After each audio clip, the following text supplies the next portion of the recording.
Manifest Comics in Bayonne, New Jersey has been my local comic shop for nearly 2 years, and in my many, many years of comic reading, it's become one of my favorite comic stores I've ever been to. Mike and David work tirelessly to make this comic and game shop feel like a place that belongs to the entire community of Bayonne, and my weekly visits with my son are some of the best parts of my week. But enough from me. I'll let the shop's owner, Mike, tell you exactly what makes Manifest Comics so great. Hi, my name is Mike. I'm the owner of Manifest Comics. We're located in Bayonne, New Jersey. And if you are local or you're coming by, we're at the cross street of 34th and Broadway, and we're directly across from a beautiful flower mural, so it's pretty easy to find. Come in and say hi. And I was actually a teacher, and I was at sort of a crossroads career-wise. And my girlfriend and I, we were in the middle of the country, and our families were on different sides of the country. So it was time to make a decision. Just go somewhere. Go closer to family. It was too hard emotionally for all of us, and this was the chance. It was like, you know what? I'm still young enough. I have the energy. I haven't been like crushed by the world yet.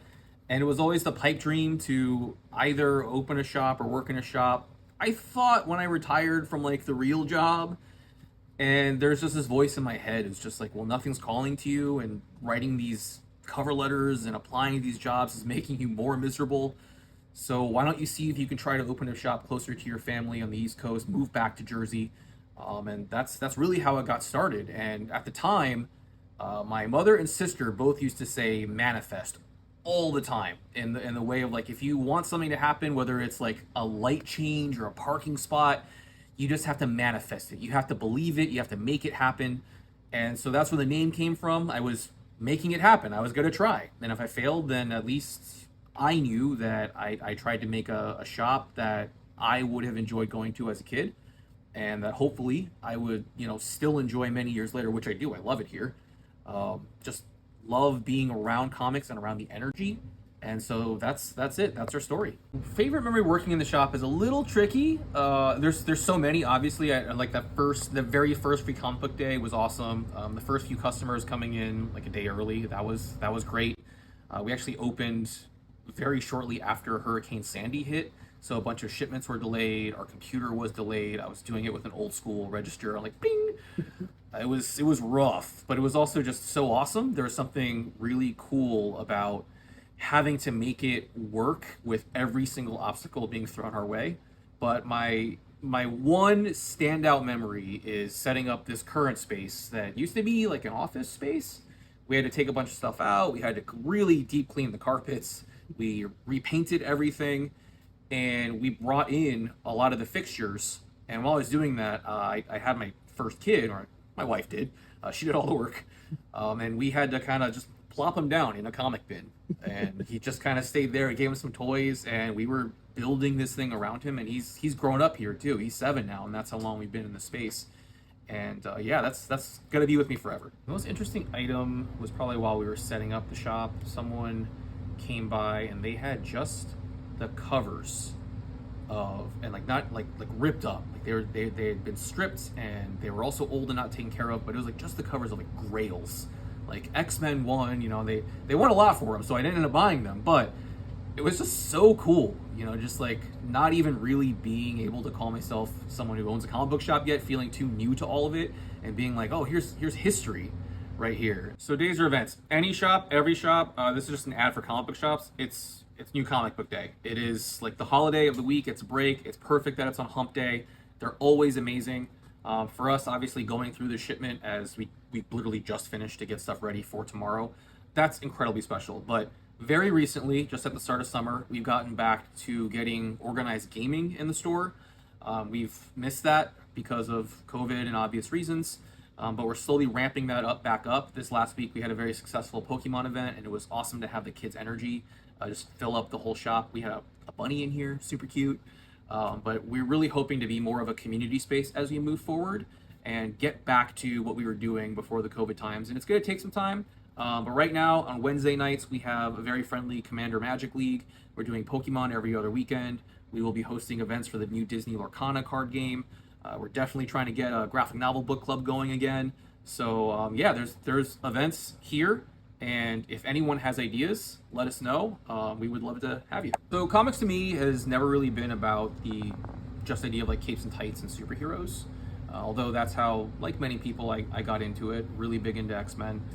And, you know, growing up, my mom used to just drop me off at local comic book shops once I was old enough and just let me hang out there and do, you know, the classic like Hulk versus Superman arguments, or just screaming at each other about Civil War and like, who's Bucky? And it was like, oh, isn't it? It's like, Winter Soldier's gonna be Bucky. It's so obvious. But you know, it's all those memories of growing up in those communities, and how it's not the debates or the arguments, it's the idea that there's this like shared love. And it's nice that, I mean, this is before MCU. It was nice to kind of have almost like secret knowledge, you know, and get together with people who had been through the trials, who had been made fun of, who had experienced like a terrible Captain America movie, and that's what we got. And so we had to love it and talk about it and debate it. And a lot of times this was when comics weren't that great and they were churning these books out and we were still devouring them. And so that was part of it, was like growing up between that, and then also I was really into playing card games like Magic. And I just remember how great it felt to have that community. And I knew, you know, I think that's why transitioning from a teacher into this was like, well, I can help to make that space for people.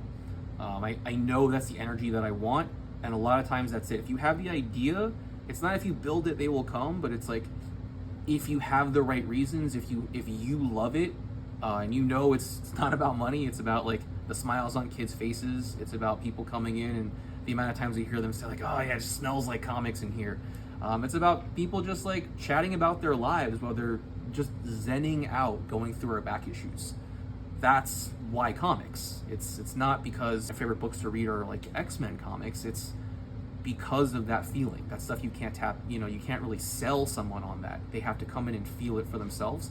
And people come in and may never buy anything, and sometimes those are great conversations too. They just come in to hang out, and that's what a town that has a shop has, is a place for you to come and feel safe and talk about the things you love.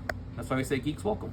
So we do a couple different things with the community. The first is we have what's called the Our Voices Education Fund, and anybody can donate to that, and periodically every year the store does contribute to that fund to replenish it as well. But what that fund does is it helps any teacher, local teachers, mainly Bayonne, but people can apply, we'll consider you.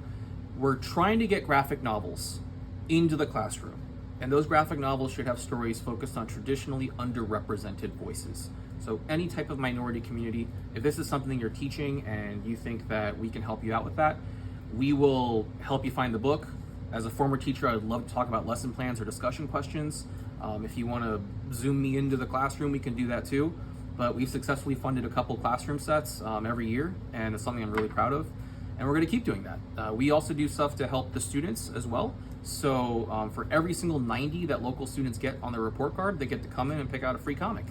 We also, if the school district is looking for books for the classrooms, whether it's a classroom copy, building a library, entire classroom sets, if those are books we don't consider as qualifying for the Our Voices Fund, we're still going to help get those books at a significant discount so they can get into the classroom and we can get as many kids reading graphic novels as possible.